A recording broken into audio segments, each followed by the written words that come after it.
Wow. Footage finally released of Diddy physically assaulting Cassie in a hotel back in 2016. Y'all, oof. And no, I'm not saying that Diddy is a narcissist. I'm not saying that, y'all. Now, Farrah Gray is saying it. He said a narcissist doesn't break your heart, they break your spirit. That's why it takes so long to heal. Diddy, narcissist. Farrah is calling Diddy a narcissist. I'm just ride the ship. I'm not gonna play the video, y'all, but like literally he ran behind her, yanked her hair, like yanked her head onto the ground, kicked her a couple of times, then drug her out of sight right here. This is wild. All while in a towel. And the thing a lot of people have been talking about, like, well, that happened in 2016. She didn't leave him until 2019. Why? Why didn't she just leave? Why don't people just leave when assault and abuse happen? It's really rarely ever that easy to just leave a physically or emotionally abusive relationship, y'all.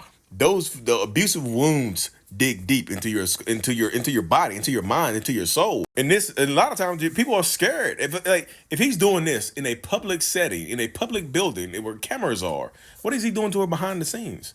There's probably a lot of fear there as well, because I think when they started dating, she was like 20, 21 years old. He was like 37, 38 years old. And no, I'm not saying that there's anything wrong with age gap relationships for y'all just like, nah, nah, nah, nah, nah. I know how y'all get, but there's a power dynamic there. And this is like one of the most powerful men in the music industry or whatever. And he can maybe have somebody that hurt her, maybe, or he can ruin her career if she were to tell somebody that. Y'all know she sued him.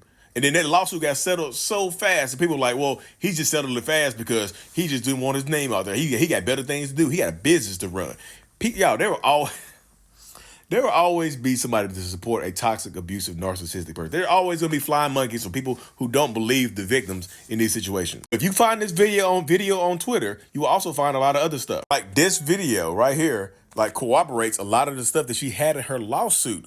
This video is probably from the lawsuit. It's like Mr. Combs became extremely intoxicated and punched Miss Ventura in the face, giving her a black eye.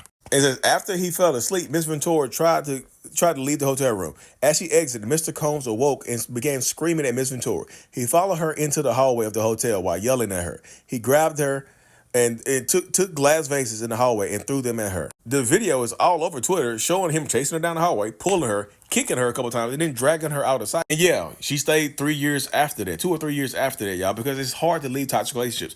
On average, it takes a survivor or victim of physical or emotional abuse 7 times to leave their abuser. And like I said, there's a power dynamic there. There's a lot of fear there. Like, who knows what she, in her mind, like, what can this person do? And a lot of times, just because they hit you, doesn't mean you stop loving a person. It's wild how the mind works, y'all.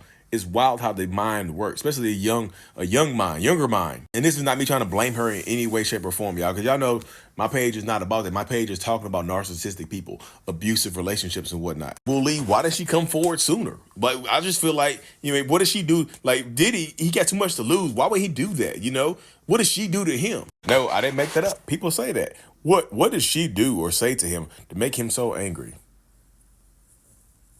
Wait, so Diddy actually did it? I'm not saying it's like he had doubts. And shout out to my man Terrain right here. He said, this doesn't get hidden for years without teams of enablers. Yes men and ass kissers ready to do image cleanup. Absolutely, yes. Narcissistic people will always have people that are on the standby to support them no matter what. And right here, the lady stayed with him for another 4 years enduring this abuse. What? Like, people, like I said, people sometimes don't understand it or try to blame the victim. Like, you stayed after that. Wow, what's wrong with you? You must have a problem with it. It must not have been that bad. Or she might have been putting her hands on him too. Y'all don't know what's going behind the scenes. Y'all got too much. Blah, blah, blah, blah. All in all, y'all, protect your peace, protect your safety at all costs. Because if you don't protect it, no one else will, y'all. Seriously. And my guess on what happens next is either Diddy is super quiet, doesn't say anything about it, just try to let it go away on his own, or somebody on his PR team or himself or one of his kids comes out here and says, like, well, y'all don't know what went on inside the hotel room. Like, y'all don't know why he was naked and he just had a towel on. Y'all just hear one side of the story. Y'all just hear one side of the story. There's no cameras inside the hotel room. That's my guess right there, y'all.